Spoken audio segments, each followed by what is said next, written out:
When 8-year-old Lucy walked into the shelter wearing a pink beanie over her bare scalp, the volunteers exchanged nervous glances. She was asking to meet Storm. The German Shepherd mix with scars across his muzzle and a reputation that made grown men step back. He'd been surrendered 3 times. Bit twice. Labeled unadoptable in red ink across his file. But Lucy wasn't afraid. She stood at the glass, her small hand pressed against it, and whispered something no one else could hear. Storm, who had lunged at every visitor for 6 months, stopped pacing. His ears twitched. His growl faded into silence. "Please," Lucy said, turning to her mother with eyes that had seen too many hospital rooms. "I just want to say hello." What happened next would leave the entire shelter in tears. And prove that sometimes, broken souls recognize each other before anyone else does. Storm wasn't born angry.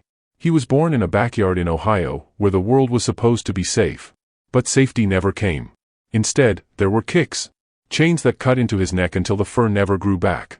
Nights so cold his breath turned to ice on the concrete, and mornings where food was a maybe, affection was a myth.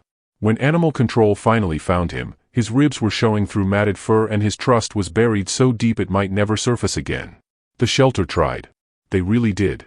They gave him a warm bed, soft voices, gentle words, and second chances.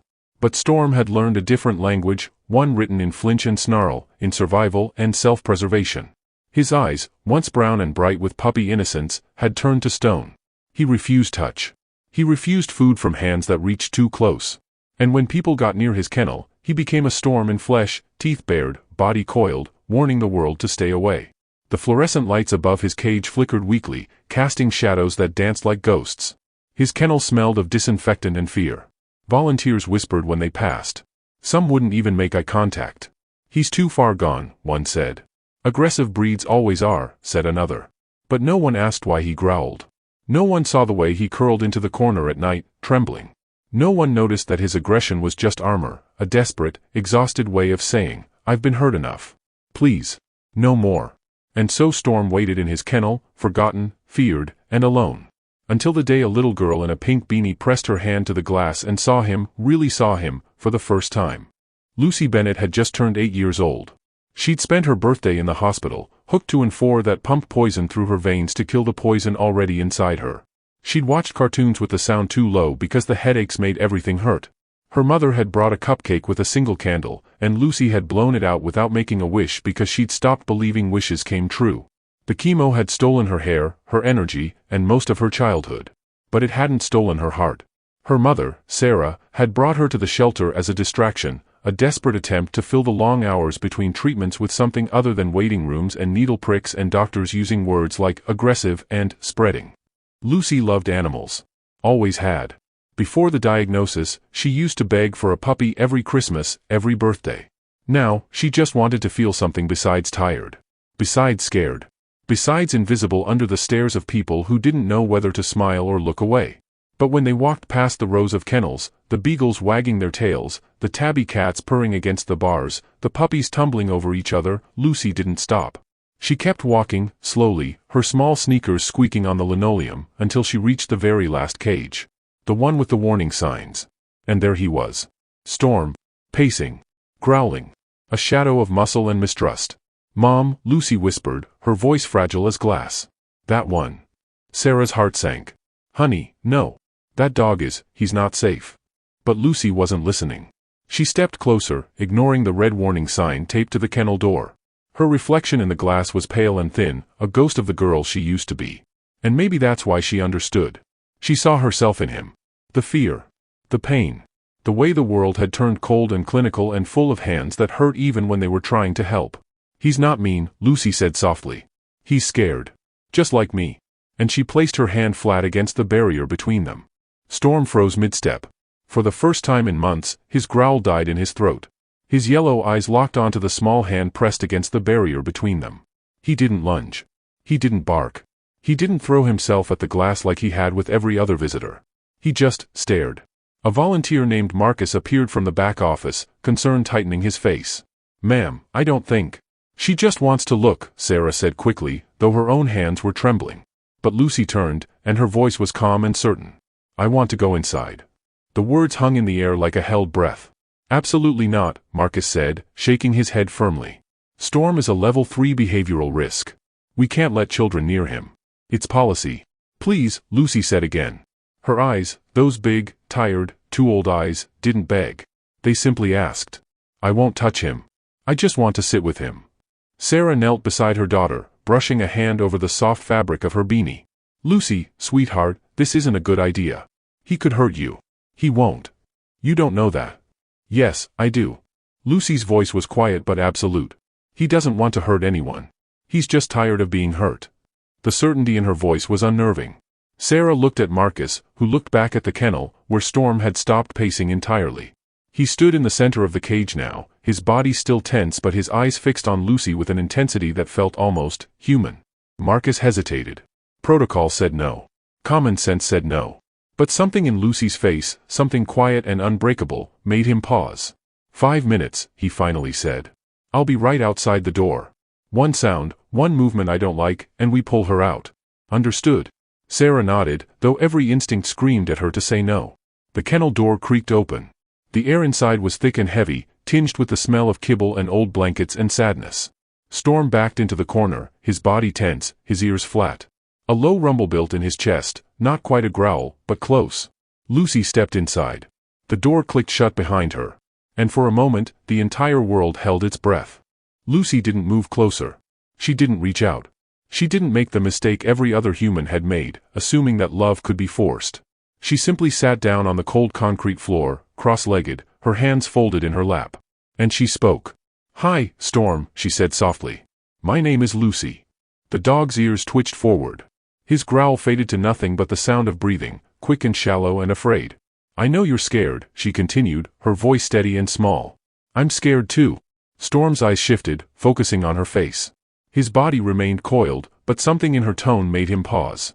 I've been in the hospital a lot, Lucy said, staring at her hands, at the bruises where the IVs went in week after week. They stick needles in me. They make me drink stuff that tastes like metal and makes me throw up. And sometimes, people hold me down even when I say it hurts. Her voice cracked slightly. I know they're trying to help. But it still hurts. It still feels like no one's listening. Storm took one cautious step forward, his nails clicking softly. And everyone looks at me different now, Lucy whispered, and a tear rolled down her cheek. Like I'm breakable. Like I'm something scary because I'm sick. The kids at school don't play with me anymore. They stare. They whisper. She looked up, eyes shining. But I'm not scary. I'm just tired. I'm just really tired. Another step. Closer now. But Lucy didn't flinch. I think you're tired too, she said, her voice breaking. I think you've been hurt so many times that you think everyone's going to hurt you again. But I won't. I promise. Storm's breathing slowed. His body began to soften. He moved closer, inch by inch, searching her face for the lie, for the trick. But he didn't find it. You're not a bad dog, Lucy said through tears. You're just a sad dog. And that's okay. I'm sad too sometimes. She held out her hand, not toward him, but palm up on her lap. An offering. Not a demand. You don't have to come closer, she whispered. But if you want to, I'm here. For a long, breathless moment, nothing happened. And then, Storm took the final step. He lowered his scarred head. And he pressed his muzzle into Lucy's open palm. Outside the kennel, Sarah gasped. Marcus stood frozen, his radio halfway to his mouth. No one moved. No one breathed.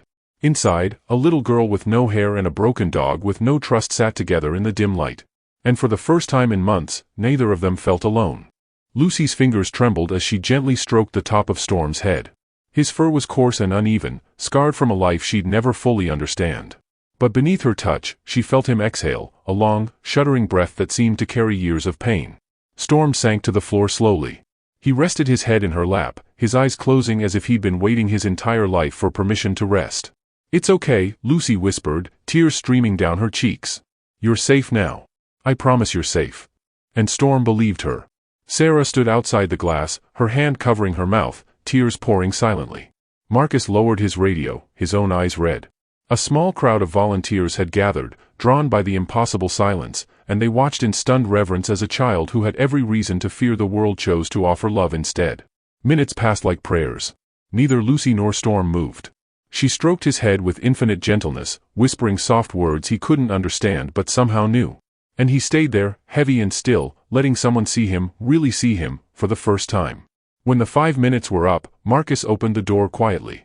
"Lucy," he said gently, his voice thick, "it's time." Lucy nodded. She leaned down and pressed her forehead to Storm's, breathing him in. "I'll come back," she promised, her voice fierce despite its softness. "I'll come back tomorrow. And the day after. Every single day until you don't have to be scared anymore." Storm's tail thumped once against the floor. It was the first time anyone at the shelter had seen it move. Lucy stood slowly and walked out of the kennel. Storm didn't growl. He didn't lunge. He simply sat, watching her leave, his eyes no longer stone, but soft. Awake. Alive. Sarah pulled her daughter close, sobbing into her beanie. And Marcus, a man who'd worked with animals for 15 years and thought he'd seen everything, had to turn away to wipe his eyes. "She can visit anytime," he managed to say. "Anytime at all." 3 weeks later, Storm left the shelter. Not in the back of animal control. Not labeled unadoptable. He left in the back seat of Sarah Bennett's car, his head resting on Lucy's lap as they drove home through streets that suddenly looked different. Softer. The adoption papers had been signed that morning. The volunteers had cried and clapped.